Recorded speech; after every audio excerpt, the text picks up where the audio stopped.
Contract ज़्यादा चाहिए उसका, instead of working on the highway, तो उनको लगता है उनको कॉन्ट्रैक्ट उनको चाहिए। तो जो वो उस चीज़ की बात करें, उनको नहीं पता है था कि ये फ्लड आ रहा है या बारिश इतनी पड़ रही है, क्योंकि इससे पहले तो इनने बोला था वी आर रेडी, हमने सारे ना चीज़ें रेडी रखी है, हमारे को सारा गुड स्टोर है, और जो भी वहाँ से होगा दूसरा रूट भी है हमारे पास। तो उसको उस वक्त नहीं पता था कि रोड ब्लॉक हो जाएगा।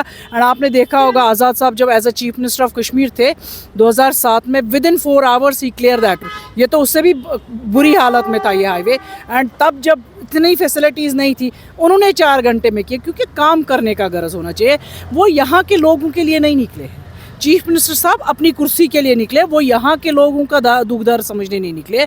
या महबूबा जी बोल रही है हमारे टाइम, आप नहीं बोल सकती थी क्या? उसको यहाँ कश्मीर का नहीं है कि मैं कश्मीरियों के लिए बात करूँ, मैं कश्मीर के लिए खड़ी हो जाऊँ, कश्मीर के लड़कों के लिए बात करूँ? या देखिए, आप देखिए फ्रूट ग्रोवर्स की हालत देखिए क्या है, वो बेचारे रोडों पे रो रहे हैं कि हमारे साथ क्या हो रहा है। हर एक अफसोस कर रहा है कि इन ट्रक्स के ट्रक्स फेंकने पड़ रहे, चाहे वहाँ से सामान है वो क्योंकि रिसेंटली अभी किसी ने और भी देखा, मैंने देखा था फेसबुक पे, वो पूरी ट्रक चिकन की वो उनने फेंक दिया, कहा क्योंकि सारा माल ख़राब हो गया, मर गए हैं, मुर्गियाँ मर गए हैं, तो इसलिए वो सारा फेंकना पड़ा। सेम इज़ यहाँ भी उससे बुरा हाल है, क्योंकि ये टाइम उनको भी इतना, चाहे महबूबा मुफ्ती जी हो या चाहे हमारे सीएम साहब हो उमर साहब, तो उनको पता था यहाँ इस टाइम फ्रूट ग्रोवर्स का टाइम है, एंड ये हमें क्लियर करना है। अगर ये नहीं हो सकता है, हमारे को दूसरा रूट भी है जो कि अब ये खोल रहे हैं, जबकि ड्यूकॉम साहब बोल रहे हैं कि हम जी दूसरे रूट से ये माल निकालें। क्या तब से इनको नहीं पता था ये रूट खोलना है? तब से नहीं उनको पता था कि ये यहाँ सारा ख़राब हो जाएगा? ये फ्रूट है, कोई ऐसी चीज़ नहीं जो टिन्स में आप महीनों रखे कुछ नहीं होगा। So they don't want to work for the people of Kashmir. बस इनको बयानबाजी, वो नहीं हमारे हाथ में, ये नहीं, अरे काम करके देखिए, हाथ में सब कुछ आता है। आप एक बार तो काम स्टार्ट कीजिए, जब आपको वहाँ पुलिस रोके या कोई और भी एडमिनिस्ट्रेशन रोके, तब पता चलेगा कि काम नहीं हो रहा है। आप काम तो स्टार्ट करिए कुछ। पैकेज वहाँ तो सही है कि क्योंकि उनको पैकेज चाहिए, क्योंकि इतना नुकसान हुआ, हज़ारों का नुकसान हुआ, हज़ारों करोड़ का नुकसान है।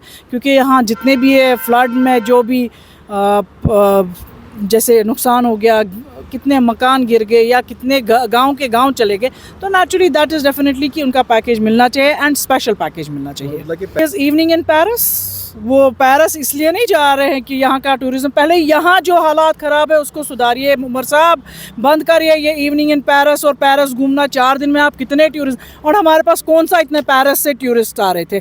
पहले यहाँ से, पहले इंडिया से टूरिस्ट को मोटिवेट करिए, यहाँ उनकी सिचुएशन बताइए। और आप पेरिस जा रहे, सब कुछ छोड़ छाड़ के, चाहे बच्चे जेलों में बंद है उनके लिए नहीं लड़ेंगे, बट उसके बदले वो लड़ेंगे तो किस लिए? कि वो जी नहीं हमें मिल रहा है, हमारे को काम नहीं करने दे। पहले यहाँ को बैठ के यहाँ के टूरिस्ट को लाइए, बाद में पेरिस जाइए। पेरिस ही यही जा रहे हैं कि वहाँ के टूरिस्ट के लिए ये अपना एंटरटेनमेंट, घूमना फिरना, क्योंकि इन्होंने देखा होगा बाकी मुल्कों से भी जा रहे हैं, व्हाई नॉट मी? मुझे लगता है थक गए हैं काम करके यहाँ, तो इसलिए पेरिस जा रहे हैं, क्योंकि इनकी ज़रूरत थी यहाँ, इनके पूरे टीम की ज़रूरत। आई डोंट थिंक सो उनको सेक्रेटरीट में बैठना था, इनको लोगों के साथ बैठना था, खड़े होना था, उनको दिलासा देना था, भाई हम आपके साथ हैं। यानी इस टाइम ये जा रहे हैं पेरिस, जबकि पेरिस जाने का कुछ इस टाइम कौन सा टूरिज़्म इस टाइम आएगा, जबकि ऑलरेडी सीज़न ऑलमोस्ट ख़त्म हो चुका है। अब ये टूरिज़्म को बुला रहे, अब ये टूरिस्ट को वहाँ से, and Paris is very far. आप पहले बाकी कंट्रीज़ को भी तो देखिए, बाकी कंट्रीज से तो जो आते हैं या उनको तो पहले बुलाए, पेरिस ही क्यों जाना था?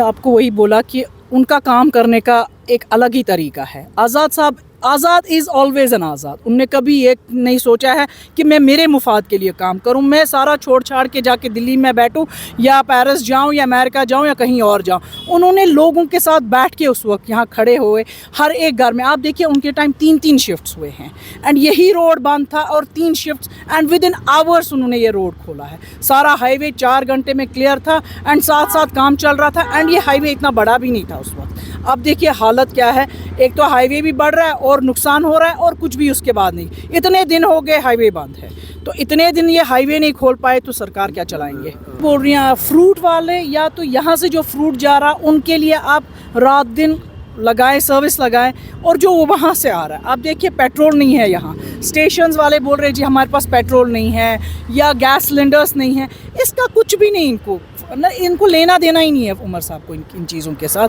वो इस चीज़ पे नहीं काम करना चाह रहे, वो अपनी कुर्सी बचा रहे हैं बस, और उनको कुछ नहीं है। उनको क्या है यहाँ के लोगों के साथ, उनको है ही नहीं दुख दर्द यहाँ के। वो कभी रहे हैं लोगों के साथ? आप उसको पूछिए जो लोगों के बीच में बैठता है, जिनको पता है लोग किस तरह सफ़र हो रहे हैं, बच्चे किस तरह सफ़र हो रहे हैं, उनको क्या है इस कश्मीर के साथ? He is a different type of a man. वो उसने पहले भी बोला था कि अगर ये सरकार काम नहीं करेगी, I will be the first person to resign, but unfortunately आज तक तो रिज़ाइन नहीं किया। बट मुझे लगता है उनको आना चाहिए, उनको लोगों से बैठ के बात करनी चाहिए, एंड जितना हो सकता है as an MP he should do it. Thank you.